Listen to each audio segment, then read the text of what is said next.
Chapter 2. The Shard's Embrace. Aran gasped as the shard pulsed in his hand, its warm light spreading through his veins like liquid fire. He stared at it, wide-eyed, as the cuts and bruises on his body began to knit themselves together. The pain in his ribs faded, and the gash on his forehead closed as if it had never been there. "What in the name of LOTR?" he muttered, holding the shard up to the dim light of the cave. It was no larger than his palm, its surface smooth and cool despite the warmth it radiated. Strange symbols glowed faintly along its edges, shifting and swirling like smoke. Aran flexed his fingers, half expecting the shard to burn him or disappear. But it stayed firmly in his grip, as if it had chosen him.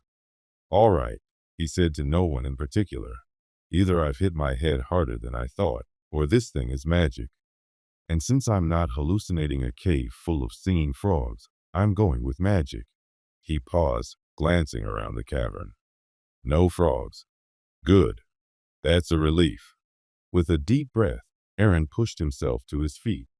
His body felt stronger than it had in years, as if the shard had not only healed him, but given him a burst of energy. He tucked the shard into a small pouch on his belt, making sure it was secure, and began to make his way out of the cave. The river that had carried him underground flowed out into the open, and Aran followed it, his boots squelching in the mud. The sun was setting, casting long shadows across the forest. He recognized the area. It wasn't far from Eldermere. His heart sank as he thought of the village. The screams, the flames, the Crimson Legion. He had to go back. He had to see if anyone had survived. The smell of smoke hit him before he reached the village. Aran's stomach churned as he crept through the trees, his bow in hand. The sight that greeted him made his blood run cold. Eldermere was gone. What had once been a peaceful village of cozy cottages and bustling streets was now a charred ruin. The homes were reduced to smoldering rubble, and the bodies of villagers lay scattered in the streets. The Crimson Legion had left nothing behind but ash and despair.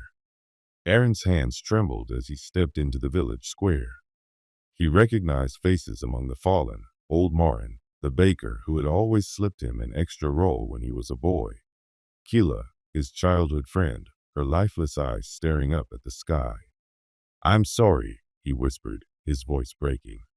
"I'm so sorry." He knelt beside Keela and closed her eyes, his throat tight with grief.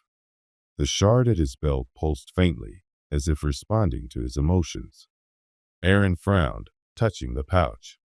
"What are you?" he muttered. "And why did you choose me?" The shard didn't answer, of course. But Aran couldn't shake the feeling that it was watching, listening, waiting. There was nothing left for him in Eldermere. Aran knew he had to keep moving. The next closest settlement was Brynwick, a trading town a day's journey to the east. If anyone had survived the attack, they might have fled there. As he left the village, Aran couldn't help but glance back one last time. The smoke rising from the ruins seemed to form a dark cloud in the shape of a hand, reaching out as if to drag him back. He shook his head, trying to clear the image from his mind. "Get it together, Aran," he said aloud. "You're talking to yourself, seeing things in smoke. Next thing you know, you'll be arguing with squirrels." As if on cue, a squirrel chattered at him from a nearby tree. Aran raised an eyebrow. "Oh, come on," he said. "I was joking." The squirrel flicked its tail and scampered away, leaving Aran to chuckle despite himself. It was a small moment of levity, but it helped ease the weight on his chest, if only for a moment. As he walked, Aran's mind raced. The shard had healed him, but what else could it do? Was it a blessing or a curse? And why had it chosen him, a simple hunter from a nowhere village? Maybe it's like that story old Thalos used to tell, Aran mused, recalling his father's tales of heroes and magical artifacts. The one where the farmer finds a sword in a stone, and suddenly everyone expects him to save the kingdom. Except I'm not a farmer, and this isn't a sword. And I'm pretty sure no one's going to call me a hero.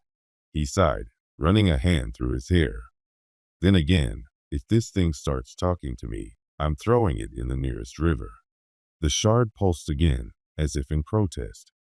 Aran glared at the pouch.